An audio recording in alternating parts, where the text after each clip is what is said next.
আসসালামু আলাইকুম এভরিওয়ান, আশা করি সবাই ভালো আছেন। এখন রাত 2:30। আমি আছি বগুড়া সাতমাথা। মূলত সাতমাথা হলো বগুড়া শহরের প্রাণকেন্দ্র। এখানে 7টি মাথার মিলিত হওয়ার কারণে এর নামকরণ করা হয়েছে সাতমাথা। আপনারা সামনে দেখতে পাচ্ছেন সাতমাথার মোড়। আমি রাতের নীরব সাতমাথার পরিস্থিতি আপনাদের মাঝে তুলে ধরব। মূলত এত রাতে সাতমাথার কীরকম পরিস্থিতি বিরাজ করে, পুরো ভিডিও জুড়ে আমি সাজেদুর রহমান আপনাদের সাথে রয়েছি। আপনারা ভিডিওটি দেখতে থাকুন।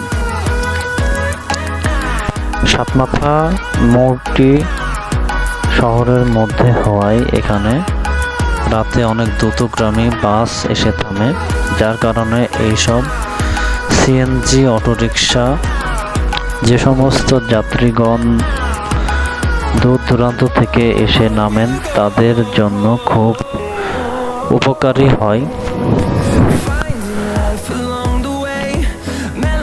এইসব সিএনজি রিক্সাওয়ালারা তাদের রাতের ঘুম ত্যাগ করে মূলত সেবা দেওয়ার জন্যই তারা ত্যাগ স্বীকার করে।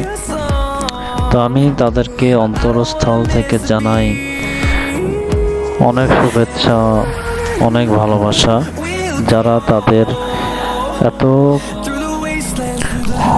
মধুর সুন্দর ঘুম রেখে মূলত পরিবারের চাহিদা এবং সেবা করার উদ্দেশ্যে এত রাতে নিজের জীবনের ঝুঁকি নিয়ে এসে থাকে। আর আপনারা এখন দেখছেন আমি মূলত রংপুর টু বগুড়ার যে হয়, মূলত এই রাস্তাটি চলে গেছে মাটিডালি হয়ে রংপুর রোডের সাথে মিশে। আপনারা এই রোডের কিছু দূরে গেলেই বগুড়ার স্বনামধন্য বেশ কিছু রেস্টুরেন্ট ও হোটেলের সন্ধান পাবেন।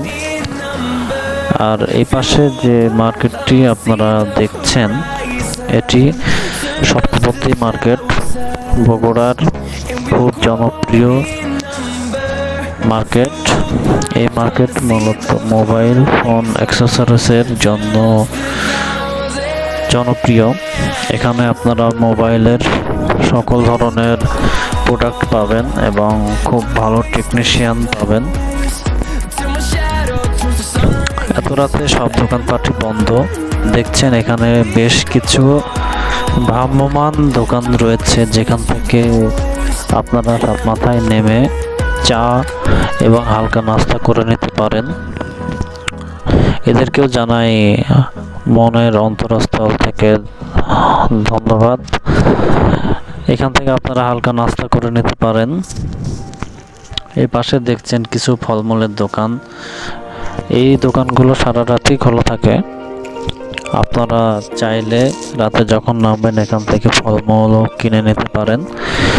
এখন যে রাস্তাটি দেখছেন এটি বগুড়া সাতমাথা থেকে 3 মাথা যে মিলিত হয়েছে।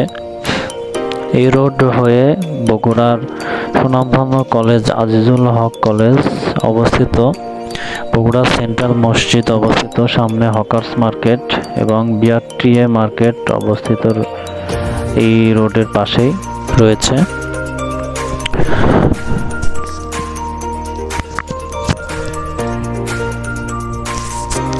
আর এইদিকে এই রোডের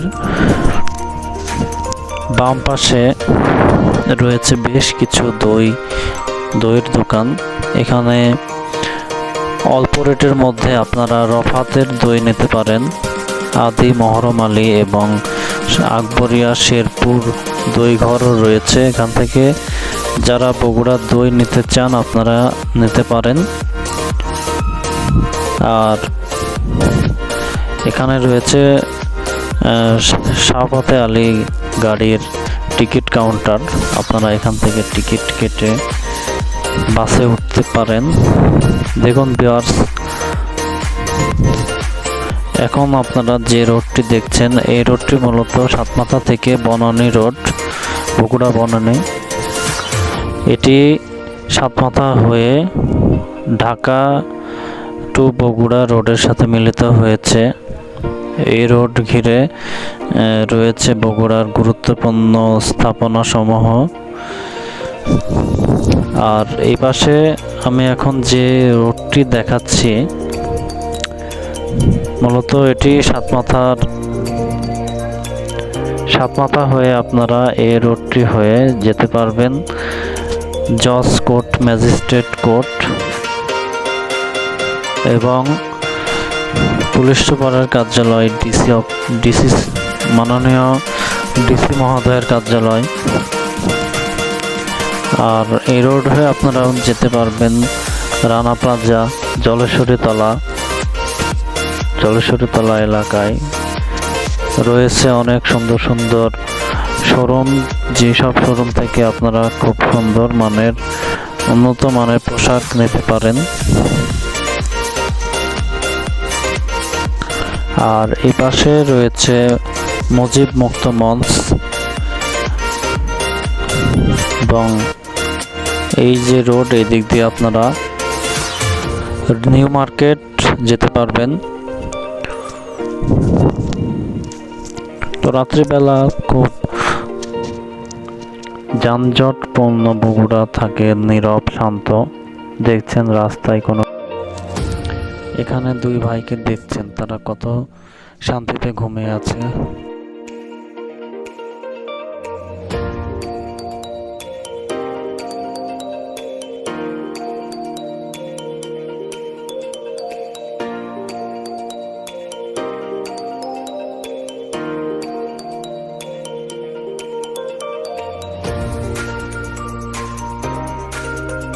এদের জন্য দোয়া করি আল্লাহ এদেরকে সুস্থ রাখুক, ভালো রাখুক। আর দোয়া রাখি এই সমস্ত সিএনজি চালক, রিক্সা চালক ভাইদের প্রতি, যারা এত রাতে নিজের আরামের ঘুম ত্যাগ করে যাত্রী ভাইদের সাহায্য করার জন্য তারা মূলত জেগে থাকে। তো এখন অনেকে বলতে পারেন যে তারা তো এত রাতে ভাড়া অনেক বেশি নেয়। ভিউয়ার্স, এত রাতে ভাড়া বেশি নেওয়ারই কথা, এতে মন খারাপ করার কিছুই নেই। একটি লোক এত রাত পর্যন্ত জেগে থেকে অবশ্যই ভাড়া একটু বেশি নেবে, কারণ সে তার নিজের রিস্ক নিয়ে আপনাকে আপনার গন্তব্যস্থলে পৌঁছে দিবে। সেক্ষেত্রে মন খারাপ করার কিছু নেই। তো আশা করি আপনাদের ভিডিওটি ভালো লেগেছে। আমি যতটুকু পেরেছি সাতমাথার চিত্র তুলে ধরেছি আমার এই ভিডিওর মাধ্যমে। যদি ভিডিওটি আপনাদের ভালো লেগে থাকে অবশ্যই পরবর্তীতে কোনো ভিডিও দেখার জন্য আমার চ্যানেলটি সাবস্ক্রাইব করে পাশে থাকবেন। ধন্যবাদ সবাইকে।